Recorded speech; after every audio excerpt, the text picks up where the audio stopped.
to grow old in my arms, oh girl. All right. What's up, guys? I'm Dave from Daily Cheapers, hanging here with Theophilus London, the man of the hour. All right. Want to just jump right in? Yeah. All right. Tell me about how you feel Atlanta reacted to you. How do you feel? I don't know because my eyes were closed. But I heard good things. You heard good things? Yeah, I was very nervous. When I'm nervous, it's like a thing. My eyes are closed. Your eyes are closed? Yeah. I was really surprised. You are such a genuine man. I was really surprised to see you allow people to get on stage and not interrupt your flow. Because most artists, not dropping names, would like punch them, pick them up, push them on stage, get security. But you just chilled. Like you made that part of the show, and that was just so phenomenal. You didn't. What was your thought when you saw people put on stage? You didn't think anything of it, or what? No, it's cool. Even when like Father was on earlier, I seen like the sound man. They was hating like, oh, it's my people on stage. I low key dead ass caught him in a moment when he said he had a microphone right. He's like, turn on the house room. I'm like, yo, why you trying to sabotage my man's show? I'm like, see, I don't fuck with you. You don't really care about music, G. You got a nasty type of vibe to you that nobody likes, man. I was like, yo, I'm like, man, just like everybody's having fun. This is my show. You know, so if I have any authority, like, let him do another song and, like, don't tell the guy to turn on his music. But I'm happy I caught him in that moment because I made him feel like shit, you know, like, That's good. He kept talking like, oh, you know, I didn't mean to do that. I'm like, man, I caught you, bro. I heard you say turn on his music. Like, why would you try to sabotage this man's show? Like, he having a good time. His family up there, they celebrating his music and stuff. So, you know, it was like, man, they got to fire that dude. Okay. So, well, therefore, I went on stage and, like, I actually never had a good show at this venue. I mean, you know, people may say I have a good show and stuff. That's cool.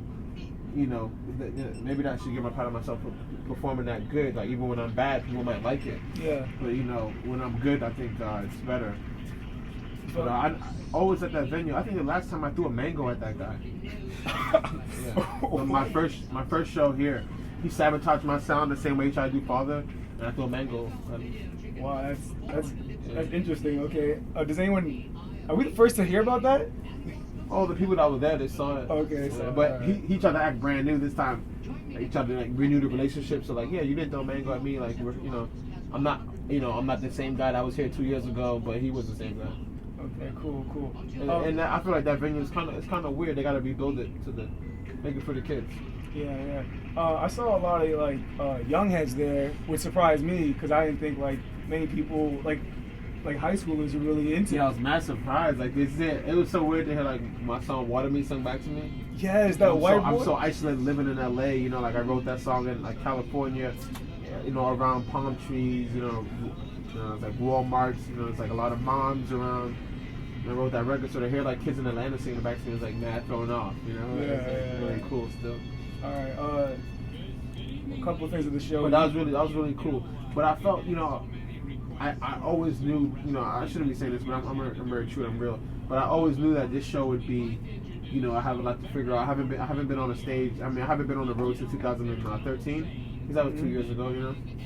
And you know, I'm sitting at home writing an album, you know, things like that. So it's really fun to come out and test things here. Cool. How would you rate?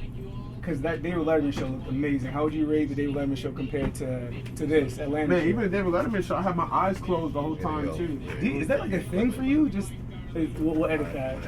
That's why I wear sunglasses. I mean, is it your corny or something? No, it's just really hard for me to look at someone's eyes and like they like me. You know, like that's like really nerve-wracking to me. You know, I never was liked and stuff like that. You know, like in high school. No, actually, people liked me in high school. I was really cool. Middle school, I was like, you know, I was really cool to like maybe like 7th grade. But you know, you would like my music. You know, like it's still a new thing to me. So I like it. It's flattering and stuff. But I forget. I think it was like it might have been not Last Name London. One of your songs, you said you used to not like your name. Is that true? Yeah, I was like that. Yeah, it's true. No, did you mean that? I mean that. Yeah, I never like. Come on, I didn't like my name. Like, you know, going to school with a name like Theophilus. Like when I was young, all I cared about was making sure girls like me and making sure that I looked really good. Right now, I don't really care about looking really good. You know, like those people try to give me credit for my style. Like a lot of people copy. I should care more about how I look. You know? A lot of people copy your style now. Oh yeah. Okay. Yeah. But I should more so, you know, worry about like you know, girls liking the song still, being spiritual, things like that. Okay. But yeah. Okay. I also saw tonight, just being backstage. You are really about your family, man. You are really about that. That is nice. No, because you know I don't get to see my family that much, and it's like, you know, it's one of the things why I do want to kind of like not make music forever, because I don't get to see my family, I get to see my loved ones. Sometimes people I love, we start to hate each other because of music and business and stuff. It's so complicated. I would never want anyone to do what I'm doing or like take on this job. You know, like it may look glamorous. You know, you probably look on Instagram or Twitter or wherever you see it. And like, oh man, that's what I want to do. You know, but you know, people don't see like the depression side of it. You know, wake up in the morning, you have to have like 100% confidence every day. You have to believe in yourself and know that other people believe in you too. It's really tough, man, keeping up. Sometimes I just want to go to the movies or watch Netflix with a girl for eternity and not make music forever again. So, Actually, about LVRS Anthem, that's one of my favorite songs. LVRS Anthem, like that. It's just like the build up, like the party, like it's just like it's like a drinking song. And I haven't seen you perform that song actually. I haven't seen. Yeah, I feel guilty that I only performed vibes tonight, but it was a good. You know, it's like detoxing. You know, it was a good thing. Okay. Yeah, but I feel like, you know, because the album is so laid back. It's like a Sunday album, a Monday album, a Tuesday album, Wednesday album. But you know, you want Thursday, Friday, and Saturday too. So I feel like Father's Thursday, Friday, and Saturday. So I think the tour is kind of perfect. But I think down the line, because you know, I can like, you know, rock any crowd, or like, you know, rock like, you know, 50,000 crowds, do festivals, a lot of Lollapalooza, Coachella, all that stuff. I did it. You know, but like this is like a whole new thing. You know, I'm not trying to be like, oh, this is the Theo greatest hits. I know this song is gonna make you guys go wild. Like I'm really just out there trying to promote the album, or do the album and stuff. So I think we're gonna get it. I'm excited still.